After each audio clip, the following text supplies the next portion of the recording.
Lights, camera, action.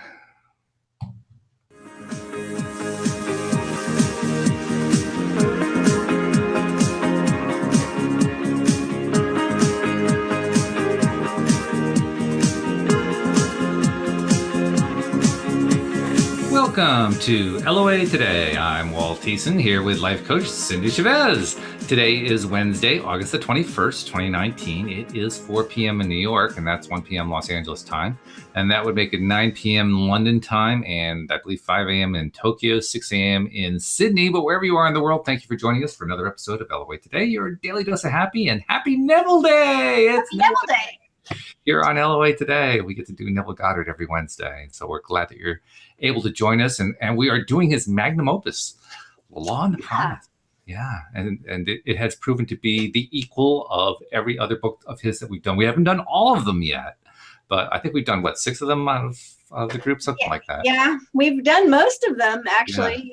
Yeah. And the thing I think is cool about this book, it's interesting that you use that word magnum opus, because you know how we've talked about, like, when we started, we didn't do them in order, but we have read his earliest books, and then this one, which was, I think, one of the latest books, and seeing this sort of evolution of his teaching, seeing how his teaching developed and his ideas developed and things like that. And what's cool about this is that not only are these ideas like fully developed, I think maybe for him, right, but that also it's full of letters from people who have followed him in real time back then and listened to his teachings and then applied them to their lives and had results, and here are the results. So along with the sort of fully developed ideas are also these wonderful results. And I think that's such a great combination. Absolutely. Well, plus we love stories here on LOA Today, and that's what we're talking about. We're talking about telling LOA stories. So that's what makes this a fun section, a fun book to be doing. Yeah, it's a lot of fun. It's funny too, is that sometimes I have to remind myself that this was written like 50 years ago or something, because 49, I think. 48. I'm like, wait, what? Well, when they talk about prices, and the prices don't match up to anything that we know today. Right, exactly. It's kind of a clue. Yeah, but it's fun, and it's energy hasn't changed, right? This is true. Things have changed. There's a concept that the only thing that's constant is changed, but energy and the way energy works, I don't think that's really changed. At least Probably not. No, I mean, entropy is going to be involved, and expansion, but the energy itself is, like you say, it's energy. So so these methods, even though they were developed, some of us, it'll be before our time. Not before my time, but I was really much smaller, and so, but the methods still work. Still work. We still have access to our own imagination and our own energy field, and we can still do all this stuff that we're reading about. So it's funny, on the topic of price, I was speaking with Alex and Bill G on Wednesday, or on Tuesday rather, and the topic came up of college tuition pricing. And I was commenting how my entire student loan after 4 years of college when I graduated was like $7,500, and Alex was practically having an apoplectic fit when she heard that. I remember my youngest sister, I remember she wanted to be a doctor, and she ended up instead choosing to be a nurse. Now, she's awesome. She's a trauma RN that flies around in a helicopter rescuing people. So, she's got it going on. But she said, I realized that I would be graduating from school with no job yet, with over, I mean, it was 100,000 or more in debt. And she said, I just couldn't. And that was years ago too, right? So she said, I just couldn't do it. So my thing is now with all these, in politics, where you keep hearing these people that are pitching what they want to do if they get in office, and getting rid of the student debt is one of the things. Oh yeah, that's a big topic. I keep joking because I actually have a student loan, and I'm like, do you really? Oh wow. Point that I owe $6 more than what. Yeah, you just made about 500 million people very jealous because their student loan isn't just $6. No, well, mine isn't either. But the point I'm making, it's finally getting to where it's very small. But I'm probably going to keep paying it until it's almost paid off, and then they'll say everyone's student debts are wiped clean. Yeah, right. Okay, all right. Yeah, actually, that was, I won't even name names, but within the extended family, that was an issue because there are two brothers, one of whom got his debt wiped out, or part of his debt wiped out because of something. I'm not sure, some way that particular loan was set up, and his brother didn't get it, and his brother makes less money, and he was so upset. Oh, yeah, right? Oh, my goodness. So, yeah. So, to me, all it does is just keep pointing to how important it is to stay in alignment, because the more you stay in alignment, more good things happen. And you don't have to track all that stuff. And we love to track it. We love to tell the stories of them because we love to track. We love to track. We love to make spreadsheets. We do. Yes. Often to our detriment. I'm not a spreadsheet person, but my husband loves to make spreadsheets out of everything. So yeah, I get it. So if I want to make sure that we do our announcements before we dive in, because I know how important that is. Very important. So yes, we want everybody who is listening to be a subscriber. And unfortunately, most listeners are subscribers. I mean, we've been talking about that a lot recently, that roughly 85 to 90% of our listeners are subscribers. And we love you. We love every one of you. Yay. But to the other 10 or 15%, what are you waiting for? Come on. We love you too. Please subscribe. Yeah, we'll love you even more. No, that's not true. But the fact is, you'll get every single episode that comes automatically directly to your phone every time that we publish. And that's the advantage of subscribing. And it's free. It doesn't cost you anything. So, why not do it? And very simple to do. We are now on almost all of the podcast platforms you can imagine. I mean, we're on iTunes, Google Play, Spotify. We're on Pandora. We're in iHeartRadio. I mean, just name them all. And we're like on at least 90-95% of them. But if you just can't find us there, just go to the homepage of our website, loatoday.net, and right at the top of the page, you will find instructions so that you can become a subscriber. And actually, it's pretty simple. You just click, and you're done. And then once you're a subscriber, make sure, of course, that you share the fact with others so that other people can get their daily doses of happy. And take advantage of the fact that we live stream on YouTube, because that way you can actually see our faces as we're doing this. And we also love it. We sometimes get people who drop by to listen to us while we're doing the live stream, and we get people asking us questions, sharing comments. Yes. We try to share those comments on the show as much as we can. So yeah, by all means, join us on the live streams. We love it.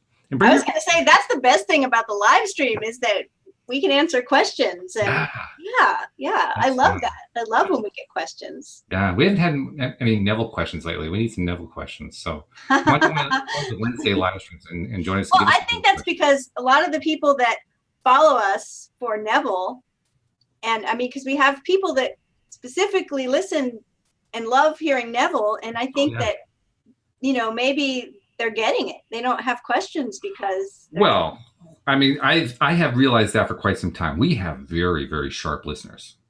We don't get a lot of the beginners. We get more of the experienced LOAers, the experienced deliberate creators. And I mean, when they do ask a question, it's like, whoa, what a great question that one was.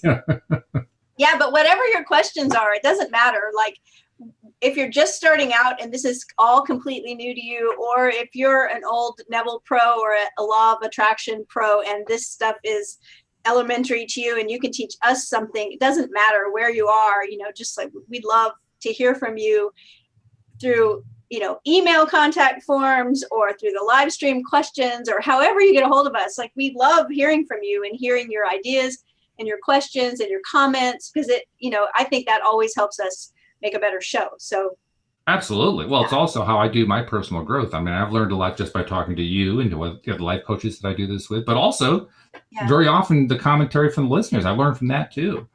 So we all benefit. Everybody benefits it, just by being part of it. That's how this all works. That's right. We all work together. So. Well, and by the way, if your pixels look any different today, I'm going through a different internet provider. So just wanted to let you know, if the picture looks any different, now you know why. It's because of that. No, I'm kidding. There's not going to be. I was going to say, no, it looks. No, I'm just being silly. Well, we're going through, like Walt said, Neville Goddard's Magnus Opum, The Law and the Promise. It's a wonderful book we just started out. If you're just starting out, you can certainly catch up because we're only halfway through the third chapter.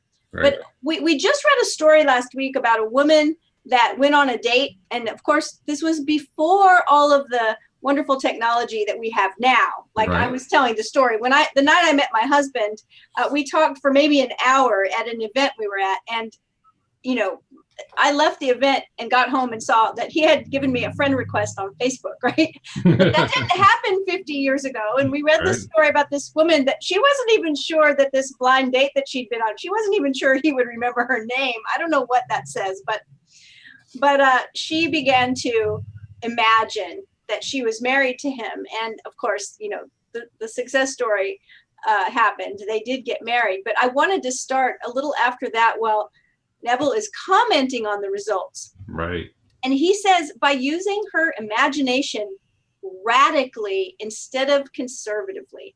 And that has been going around and around in my head because probably the main reason, because I often talk to clients and anybody that I'm teaching law of attraction to or any kind of, you know, improvement about radical responsibility, which is the idea that you're willing to take responsibility for everything you experience. Mm-hmm. And of course, that's not, some people call that like blame the victim. Like they say, oh, you're sick or you've been assaulted or, well, it's your fault. You created it. That's not what I'm talking about. What I'm talking about is that when things happen that are uncomfortable or even horrible, that we take responsibility for how we experience it, for how we deal with it after the fact, for what we do with it. That's the radical responsibility. So Neville over here uses that word, and I thought, oh, that's interesting, because he says she used her imagination radically instead of conservatively. I love that. By building her world out of pure dreams of fancy, rather than using images supplied by memory, she brought about the fulfillment of her dream. And I was asking myself, how am I using my imagination? Am I using it radically, or am I most of the time just using it conservatively? Well, it's interesting that you bring that up, because literally, without having looked at what we're going to read today, that's the topic I was thinking about when I woke up this morning. Seriously, we're in alignment here. We are, and it's exactly what I was thinking about. I wasn't calling it radically or conservatively. I was thinking about it in terms of strongly or weakly, but it pretty much amounts to the same thing. And I was asking myself, okay, there are certain things that I do as part of my daily routine. I mean, there are certain asks that I have out there, certain longer term things that I didn't want to be longer term. I want them to be, right away, but just because my own resistance levels, they were longer term. And I'm thinking, what can I do to speed that up? I know some things to speed that up. I do a show about this. I pick things up along the way. So I ought to be able to figure this part out. Not your first rodeo, Walt. Yeah, that's right. So, I'm thinking about it and I'm saying, how much do I really do the part about assuming the feeling? How much do I really take on that feeling? Do I, oh yeah, I kind of feel it. Or do I dive in and feel it in a really, really big way? Yeah. And that's exactly what I thought about. And I realized I need to spend more on the second kind. The kind of diving in and feeling it in a really big way to the point where I'm living it internally. I haven't done enough of that. Yeah, we talked about one time this idea that our wishing faculty is a commitment phobe. Yeah. Right? I really like German cars a lot. And I see a Porsche drive by and say, ooh, I wish I had that car. And then what? 30 seconds later, I'm thinking of something else. And I don't think about that car again, right? Yeah, that's not radical imagination. No, that's radical avoidance. Right? Well, that's just, distracted by a shiny object. Oh, I got one of those. Oh, that would be good. And it's not coming into my experience because I'm not putting a whole lot of focus on it. And like Abraham tells us it's got to be a minimum 14 to 17 seconds before even you get another thought, let alone the thing. Right. So the idea that you brought up, that's what we're talking about today, about using the imagination and not just using images that are supplied by memory, but tapping into it in a deeper way to where we're feeling the feelings. So Neville goes on to say that common sense would have used images supplied by her memory and thereby perpetuated the fact of lack in her life. Imagination created what she desired out of a dream of fancy. And by that, I think he's really just saying this was something she didn't have yet. Mm-hmm. It was just a dream. It wasn't her looking back on the one date that they had had and remembering having a date. And that phrase there, dream of fancy, right. That phrase is exactly what you described when you said, oh, I love that Porsche. That's all it was. It was just a dream of fancy that just kind of flitted past. It didn't stick around. You didn't stay with it very long. It just kind of, there it is. But she stayed with it. And that's what in the story we read last week, that every night she was imagining this. Yep. And he says that everyone must live wholly on the level of imagination, and it must be consciously and deliberately undertaken. And then he quotes from Shakespeare, lovers and madmen have such seething brains, such shaping fantasies that apprehend more than cool reason over comprehends. So there's an idea here. Notice that he's making a juxtaposition between shaping fantasies and using cool reason. No kidding. Not going to be logic that gets us there. Logic is always the thing that's trying to, we have an intuitive idea about something. We have a desire that pops up, and then we have logic that tries to talk us out of it. So one thing that occurs to me is that the more I've never been much into Shakespeare, but the more that I've been exposed to Shakespeare, the more awed I am by just how much he really understood. Just really amazing how much that man understood. Yeah. And I like the quotes that Neville has been pulling in different places in this particular book, because some of these quotes are so deep and wow, I didn't, different poets and philosophers, and really, really good stuff. Yeah. So Neville says, if our time of revision be well spent. Remember, we talked about this last week, revising, going back, changing the past. The name of the chapter is Turn the Wheel Backward. Right. If our time of revision be well spent, we need not worry about results. Our fondest hopes will be realized. Then he quotes Frank Kendon from the timepiece. Art thou real, Earth? Am I? In whose dream do we exist? Mm-hmm. There is no inevitable permanence in anything. Both past and present continue to exist only because they are sustained by imagining on some level or other. And a radical transformation of life is always possible by man revising the undesirable part of it. So now we're going to go into another letter that he received. And I think you're going to like this one. I always like his stories. In his letter, Mr. R.S. questions this subject of influence. During your current series of lectures, trouble developed with collections on one of my trust deeds. The security, a house and lot, was neglected and run down. The owners were apparently spending their money in bars, while their two little girls, aged 9 and 11, were noticeably uncared for. However, forgetting appearances, I began to revise the situation. In my imagination, I drove my wife past the property and said to her, "Isn't the yard beautiful? It's so neat and well cared for. Those people really show their love for their home. This is one trust deed we will never have to worry about." I would see the house and lot as I wanted to see it. A place so lovely, it gave me a warm glow of pleasure. Every time the thought of this property came to me, I repeated my imaginal scene. That would be pretty hard to do, don't you think? Well, actually, there's a topic I want to bring up when we're done with the story that ties directly into that. So, okay, yeah, good. But go ahead. I'll remember that. Oh, I will. Okay. He goes on to say, after I'd been practicing this revision for some time, the woman who lived in the house had an automobile accident. While she was in the hospital, her husband disappeared. Mm-hmm. The children were cared for by neighbors, and I was tempted to visit the mother in the hospital to reassure her of assistance if necessary.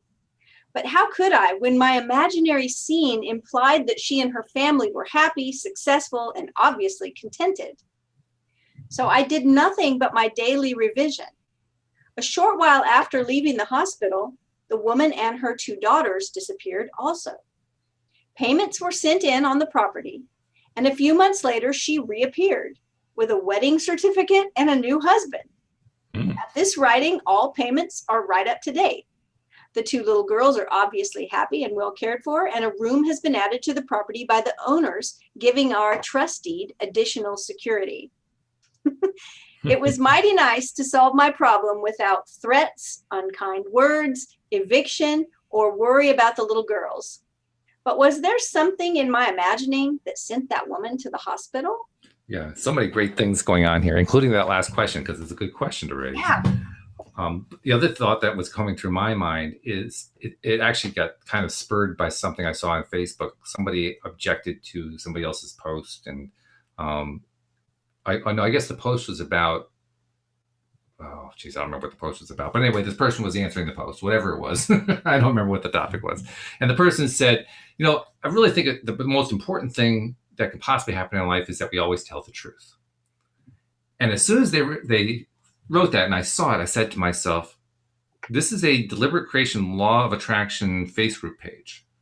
Okay, which means you have to amend the truth. You have to change that truth, which means at the moment that you're telling it, you're contradicting what your perceptual reality is telling you.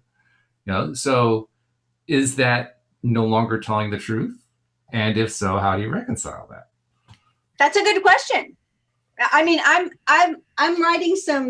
doing some scripting, literal scripting right now, and outlines for some teaching videos that I'm going to be doing about Hermetic principles, magic, alchemy, and relationships, and just general, life coachy kind of stuff. Mm-hmm. And one of my things, though, is, are you telling the truth? Mm-hmm. Right? Because so many times we don't tell the truth. And I don't mean about making big lies that are going to hurt anybody. I'm talking about small things where we're not telling the truth about our own experience or about how we feel. And I think that that's important to be able to do a revision, if that makes sense. Mm-hmm. Right? Like a lot of times we don't want to admit that we are feeling uncomfortable about something, or there are all those lists of emotions that we put into the bad emotion category. So we don't want to admit, oh no, I'm never angry. I actually had a client tell me one time that they never get angry about anything, and their homework, you need to get in a journal and really get angry. Mm-hmm. Why? Because we all have those emotions. And if we shut them down and don't tell the truth about them, we can't move past them and alchemize them into a better place. So I have like little mixed feelings about the idea, but I totally know what you're saying. And yes, you could never script anything if you thought that that was lying. I just don't think that that's lying. I realize that a lot of it has to do with playing a word game. Yes, to me, the difference is the difference between not telling the truth and deceiving. Because to deceive means to pull the wool over, to try to make somebody think that something that is one way is actually another way, and to twist their minds around and so forth. Or even to do that to yourself. You like you said, you have this feeling of anger, but oh no, I'm determined that I don't feel any anger, so I'm going to mask that anger off and pretend that it's not there. It's a form of deception. But and see, deception this guy, is more of a problem. Even in his story, right? He says, we drove by and the house was run down, right? So it's like, there's the truth right there.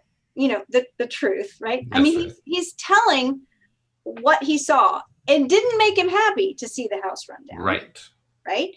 And what else? The other part of the truth is here is a person, and I would be right here too, because I don't think this is really turns anybody on. It's like, I don't want to have harsh words. I don't want to start with the eviction notices. I don't want to go down that road.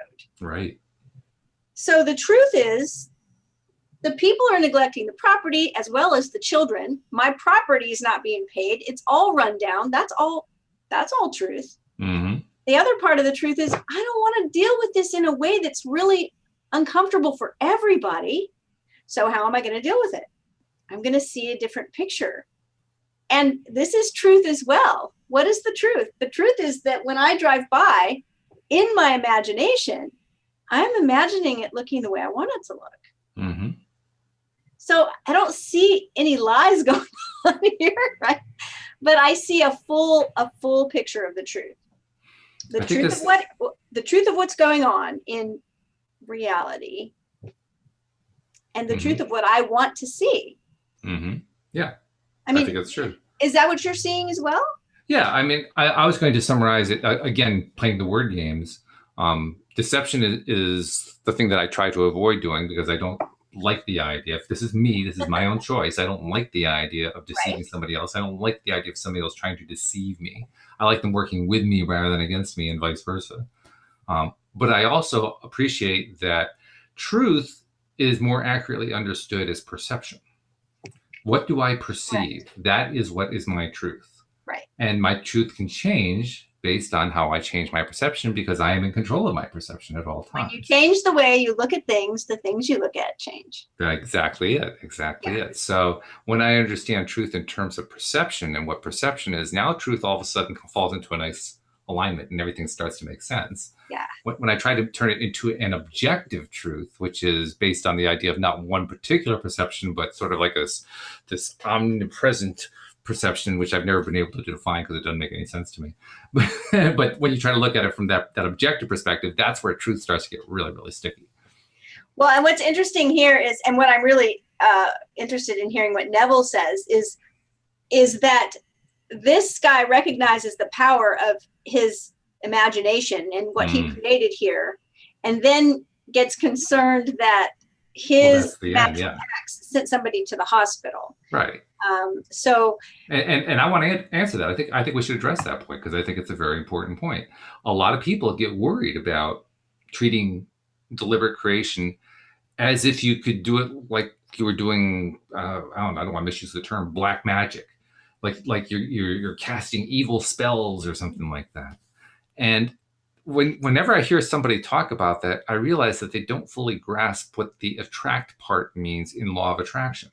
Because it's not the law of repulsion. It's not the law of throwing lightning bolts. Yeah. It's the law of attraction. So it's what you attract to yourself. Yeah. And you really can't attract a negative. You can only attract stuff. That's why the universe doesn't understand the word no. You can either you can attract lack, but you can't attract no anger. You can't. There's no way to attract no anger. Because the moment that you're doing that, you're attracting anger. Well, and there's the idea of degrees and polarity as well. So everything contains its opposite. So having to be comfortable with all of it, right, is where the power is. And so many people are so not willing to do that. Let's see what he says to this man. He says, any imaginal activity acquiring, because this is directly dealing with the man's question about, did I do this? Did I send this woman to the hospital? A very valid question, yeah. Right. Neville says any imaginal activity requiring intensity through our concentrated attention to clarity of the end desired, tends to overflow into regions beyond where we are. But we must leave it to take care of such imaginal activity itself. It's marvelously resourceful in adapting and adjusting means to realize itself. Once we think in terms of influence, rather than of clarity of the end desired, the effort of imagination becomes an effort of will, and the great art of imagining is perverted into tyranny. That's what you were talking about a second ago. Right. Yeah. The buried past usually lies deeper than our surface mind can plumb. But fortunately for this lady, she remembered and proved that the made past can also be unmade through revision. So now we'll get to another story. But I think this was really interesting because Neville's sort of saying, look, when you are using your imagination in as a way that's through such concentrated attention to a certain clarity of an end result, that energy is going to overflow into other regions, but it will take care of itself. And it kind of reminds me of, well, two things. One, the idea of good luck, bad luck. We've talked about that before. And not to go into a lot of time with it, but pretty much anything that you can see in your life today that's really great and working perfectly and a big joy for you. If you trace it back, you'll end up at something that really wasn't working very well and was not bringing you a lot of joy. And that is life. There's an ebb and a flow where we have contrast all the time. And out of contrast comes the things we're looking for, the things we desire. That's how desire, becomes manifest. A lot of times we have to go through some contrast. It doesn't matter what a great conscious creator you become, contrast is still going to happen. Well, plus, you become that's part of the reason we're here. I mean, right. It actually wouldn't be worthwhile to be here if we didn't dip our toes in the contrast every once in a while. Yes, exactly. Okay, so on to the next letter. Oh, I love this story. For 39 years, I had suffered from a weak back. The pain would increase and decrease, but would never leave me completely. I've often wondered with some of these older stories, before the modern medical technology terms came into place, what would this get labeled with today? Would this be a slip disc? Would this be some other thing? I don't know what it would be, but yeah. I don't know. I mean, so many, and it's interesting, so many different things can cause back pain, right? Sure. And referred pain. And, then you go off into the energetic kind of the Louise Hay realm of pain, where she's connecting every pain we ever have to some emotional thing, and like lower back pain's always connected to money. So there's all these things. Yep. And we don't know with this, but this person says the pain would increase and decrease, but would never leave completely. The condition had progressed to the point where I used medical treatment almost constantly. So I don't know what that means either, but it could mean drugs, pain medicine, chiropractic. I don't know. The doctor would put the hip right for the moment, but the pain simply would not go away. That sounds chiropractic. It does. One night I heard you speak of revision and wondered to myself if a condition of almost 40 years could be revised. I had remembered that at the age of 3 or 4 years, I had fallen backward from a very high swing and had been quite ill at that time because of a serious hip injury.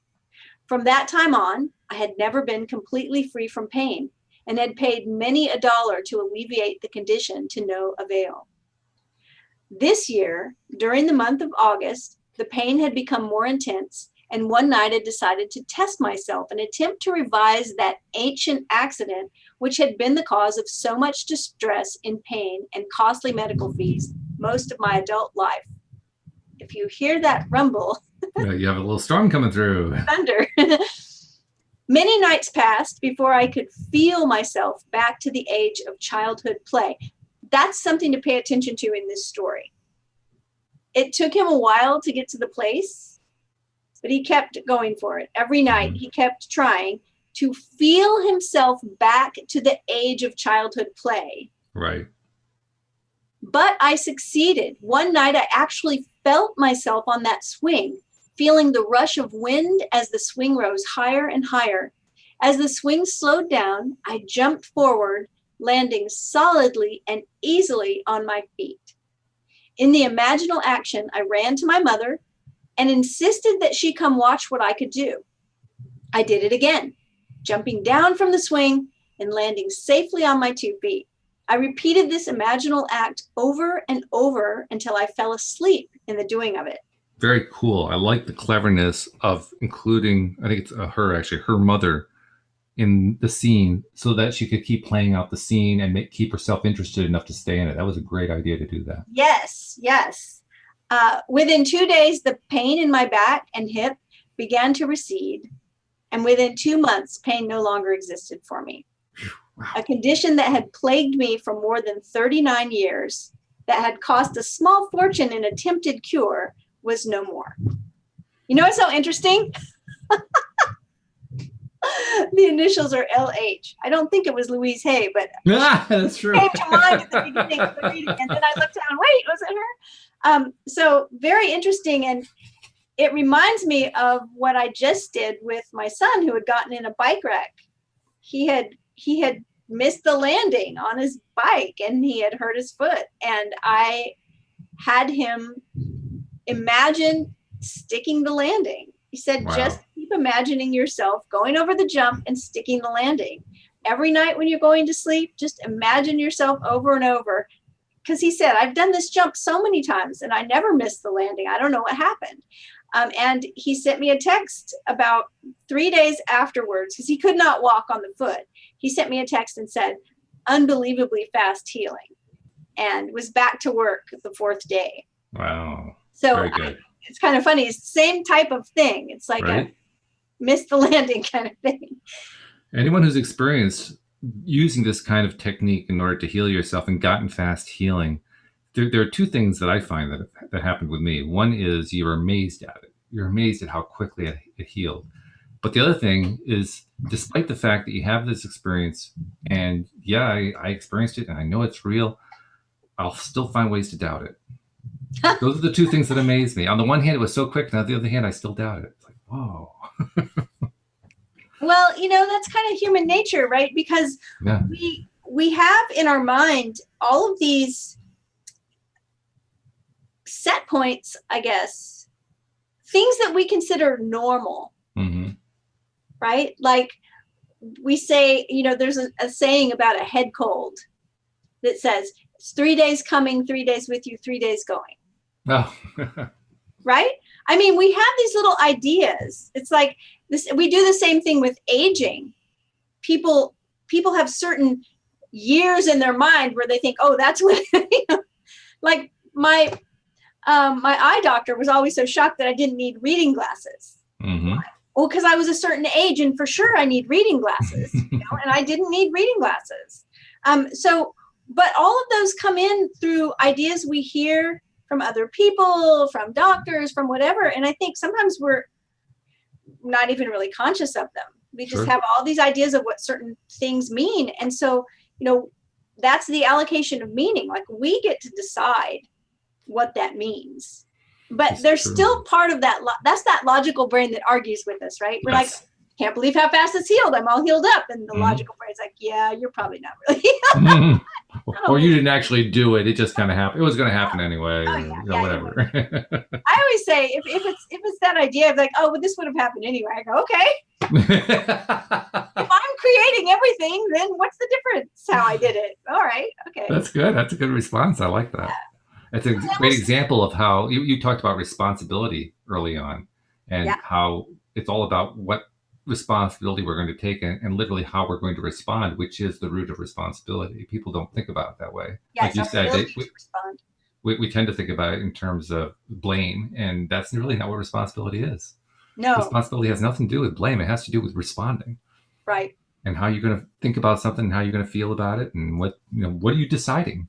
That's what responsibility is. Right. And that's the whole idea with, taking radical responsibility does not mean that you are to blame, because blame is a different energy altogether. Totally. Blame is a very, catabolic level of energy. It's a victim energy where we blame, if we're not blaming someone else, we're blaming ourselves. Responsibility is completely different. That's where we step up and make the decision. It's a conscious decision that we're going to take responsibility. Totally different. I ran into another Facebooker. These are like my 3 Facebook sessions for the week. And this particular one had posted, I don't remember what her issue was, posted something that wasn't coming to her. And it had to do with a relationship. It had to do with an ex. And I don't remember exactly what the details were. But anyway, it wasn't working out the way she wanted it to. And it was all his fault. And he just wasn't playing his role the way he was supposed to, blah, blah, blah. So I posted something that suggested, well, maybe you might want to look at yourself inside, because you said also this is something that's happened with numerous people, so that kind of indicates a pattern. And the response was something along the lines of, oh, what a mean and hateful thing to say, blaming me for what's going on here. And I thought to myself, wow, boy, is there a misunderstanding about responsibility there? Well, and the thing is that whatever energy level we are experiencing will prove itself out. And it even proves itself out in our response to people showing us, right? So if someone says, wow, you're just really experiencing a lot of victim energy, and your response is exactly what someone experiencing victim energy would be. You're so mean. How could you say that, right? Because I'm a victim and you're being mean to me, right? That's right, yeah. When you get two people in relationship of any kind, and they are, well, this is your fault because you said this to me. And the other person says, yeah, but I wouldn't have done it if you wouldn't have had this. Yeah, well, I did that because you said that. They're vying for victim status. Yeah. I almost felt like I wasn't playing the role or something. They're like, I got the wrong script. See, nobody wants to be the bully.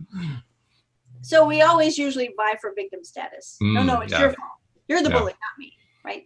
Isn't that an interesting thing? Victim status is safer in the messed up human mind of today. So it is something, but we're always winning the game we're playing. So absolutely, we do.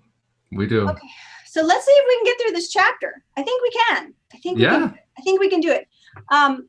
Neville says, I love this phrase he uses now. It's to the pruning shears of revision that we owe our prime fruit.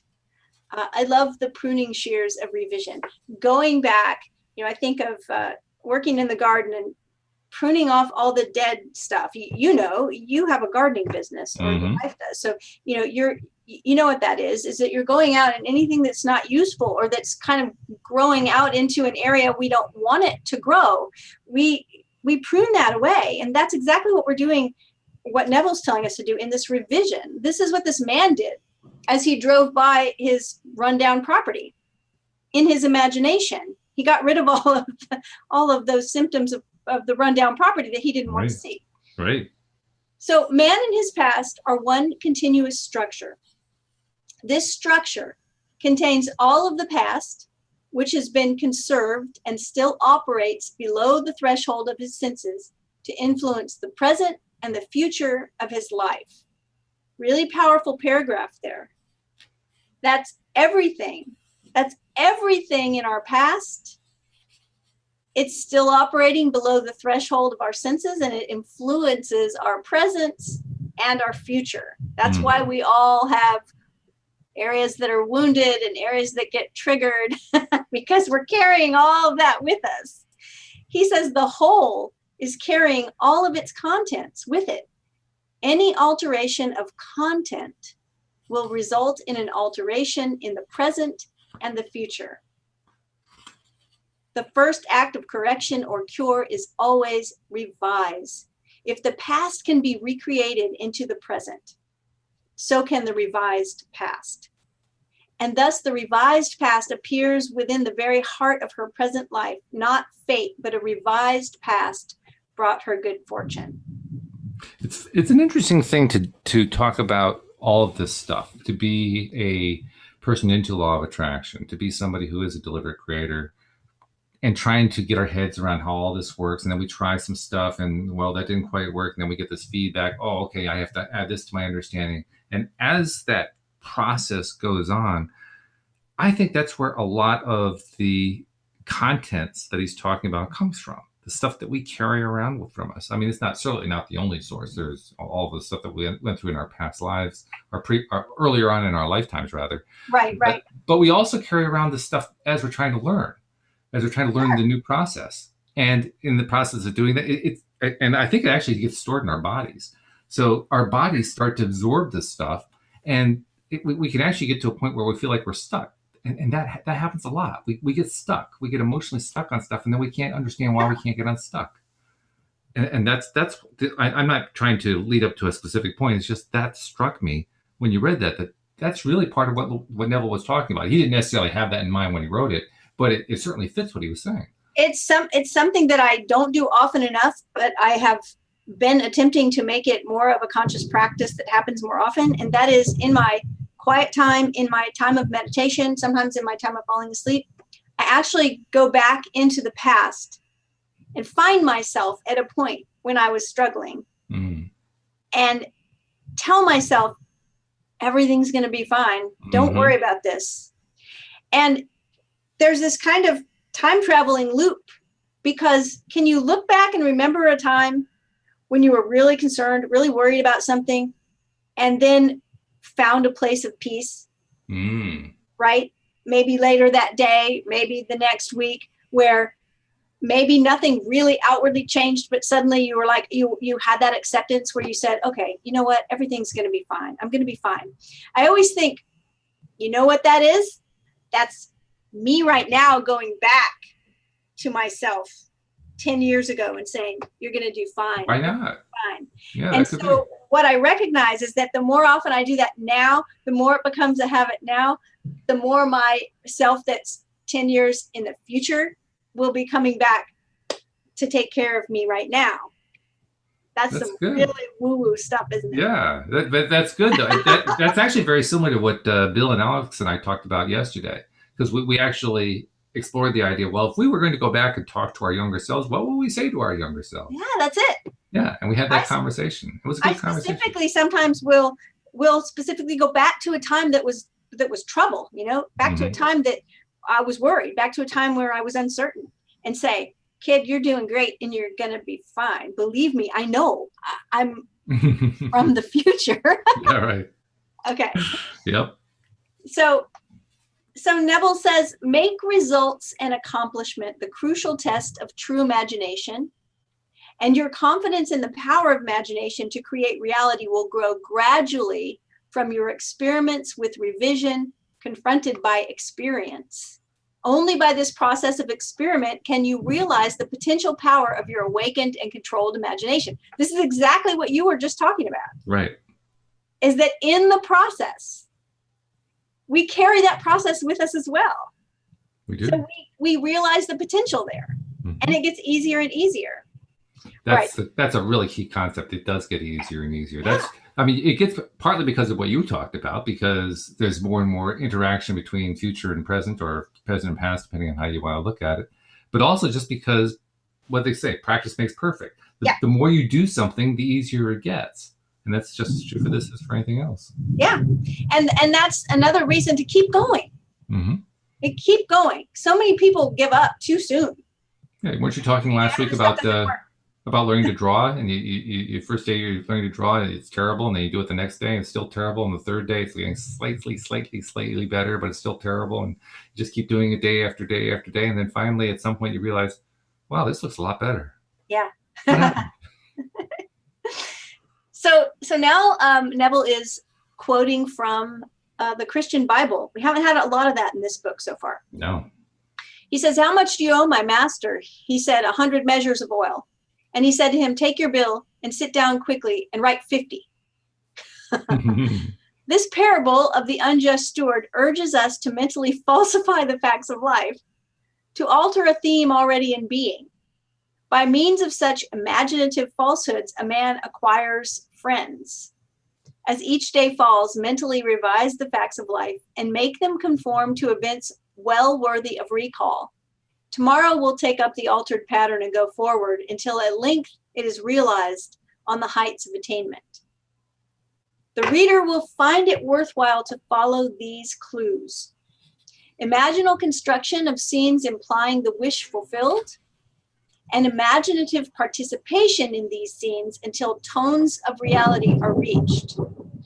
We are dealing with the secret of imagining, in which man is seen awakening into a world completely subject to his imaginative power. So I want to go back for a second, this paragraph, these two clues, and think about the story that we read of the person. I think, Walt, you said it was a woman. I didn't see that, but you did. It's in the introduction to it. Okay, so the woman on the swing.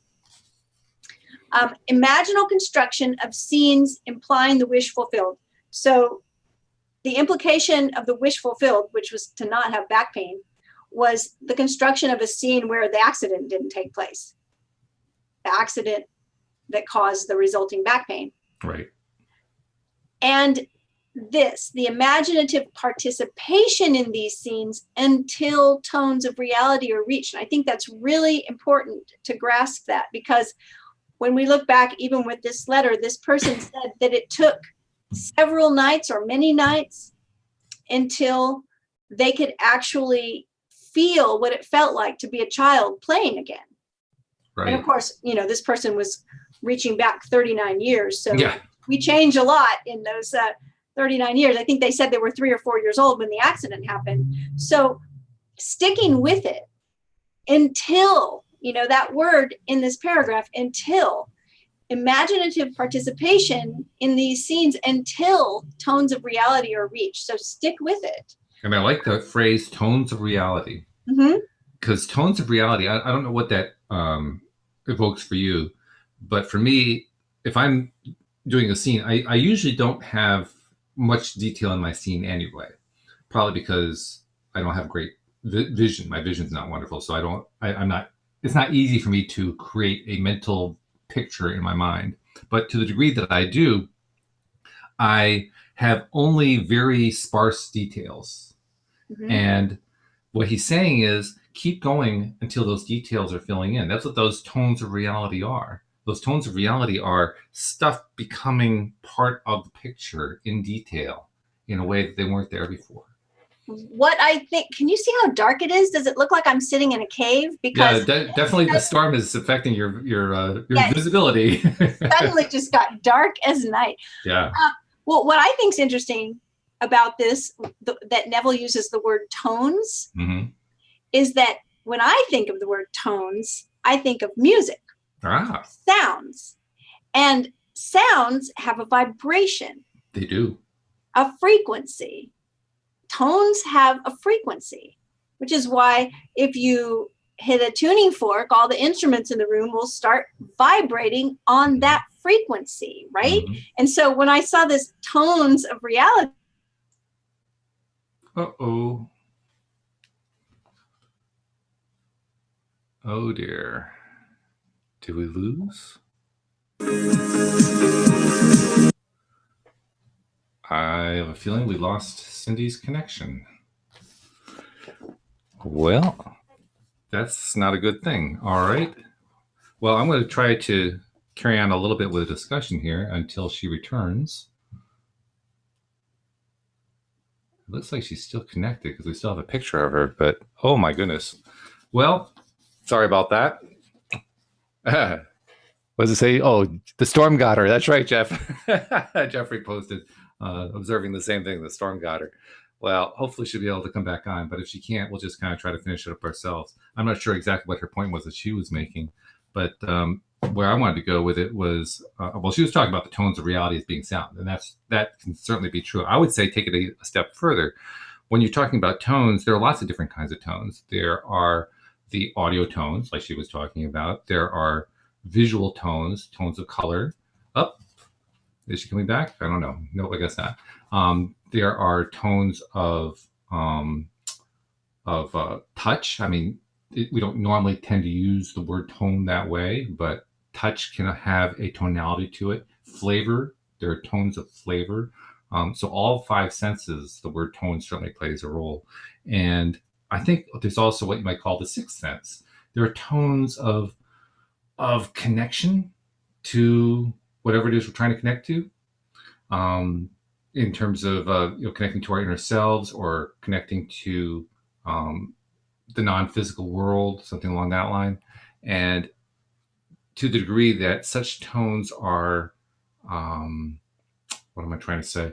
To the degree that such tones are a part of our experience directly in the present, that's the degree to which we're filling in those tones. And that's the degree to which those tones of reality are reached. So I think Cindie was on the right track there. It's really about filling in the picture, filling it in with tonality of sound, tonality of vision, tonality of touch, tonality of smell, tonality of taste, and the tonality of reaching into our inner selves, to our inner being. And in that process, that's how we end up manifesting. That's how we end up making stuff come into our reality. So looks like that storm really got her, Jeffrey. I don't know what to say other than we're going to try to. I'll try to get some of the last thoughts in here on this particular chapter. Just to kind of, we're supposed to do an hour, so I'll try to fill in as much of the hour as I can. But I want to comment on a couple of things that really struck me about this particular chapter. We've been talking earlier about how this book is his magnum opus. And for me, what that means is he has kind of filled in the tones of reality for his own presentation, for his own ideas. And in so doing, created the magnum opus, created what is really his most complete presentation of what he'd been trying to teach for so many years to his listeners and to his followers, what it amounted to, that presentation that he was making. And in the doing of that, he's really filled in those details. I mean, a lot of the phrasing that we hear in this chapter, we've heard in other books that he wrote and in other talks that he gave. But here it's like they're all being turned into a dance, right? They're all turning into a dance. And in the course of that dance, they are becoming real in our minds. So the law and the promise, now we haven't even gotten to, this book is actually kind of divided into two parts. The first part is more about the law. The second part is more about the promise. We haven't really got to that second part yet. But the law and the promise is really, it's kind of his best example of how to be a complete deliberate creator and how to get past all those little obstacles that we find in our paths that seem to be blocking us or that seem to be getting in the way of us succeeding with what we want to succeed with. And I just want to emphasize that everything that we need to know about how to manifest what we want out of our lives is found in this kind of literature. So it's good stuff. We've got, I think, 1.5 paragraphs left. So let me just read the last paragraph or two and finish up the chapter. He says, the reader will find it worthwhile to follow these clues, these imaginal constructions of scene, implying the wish fulfilled, and imaginative participation in these scenes until tones of reality are reached. We are dealing with the secret of imagining, in which man is seen awakening into a world completely subject to his own imaginative power. Man can understand recurrence of events well enough, the building of a world from images supplied by memory, things remaining as they are. This gives him a sense of security in the stability of things. However, the presence within him of a power which awakens and becomes what it wills, radically changing its form, its environment, and the circumstances of life, inspires in him a feeling of insecurity, a dreadful fear of the future. Now, quote, it is high time to awake out of sleep, end quote, and put an end to all the unlovely creations of sleeping man. Revise each day, and, quote, let your strong imagination turn the great wheel backward until Troy unburned. So a couple of quotes from a number of different sources there. This is something we were also kind of touching on before, but I want to reemphasize it. The ability that we have to revise our past events. I mean, we just heard a story about a woman who for 39 plus years was afflicted by a very negative event that happened in her childhood, and she was able to revise it to the point where she could actually heal herself. How cool was that? But it's not just about the past. It's also about revising the near past, or even revising what we want our present to be based on what's happening in our present. And that's something I try to remember every day. Whenever I am doing my morning exercises, my morning meditations and so forth, I'm constantly looking at and revising what it is that I am focusing on and what I'm thinking and feeling about. And in the course of that revision, I basically find myself evolving. It's kind of like my wishes have evolved over time. My desires evolve over time because I'm spending so much time modifying them, changing them, in effect evolving them. Because that's really what revision is all about. We talked earlier about, is this true? Are we telling truth? Are we lying? Are we deceiving? Are we telling a falsehood?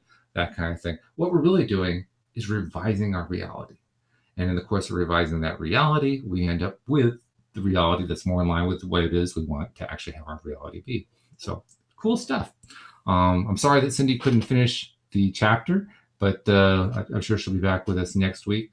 Just a reminder, Louise and I are actually going away. So we will do the podcast tomorrow morning with Joel Elston and Alex King. Then we hit the road after that. We're going to be gone for a few days to go down to Virginia to attend my mom's memorial service. Thanks to those of you who sent your well wishes in.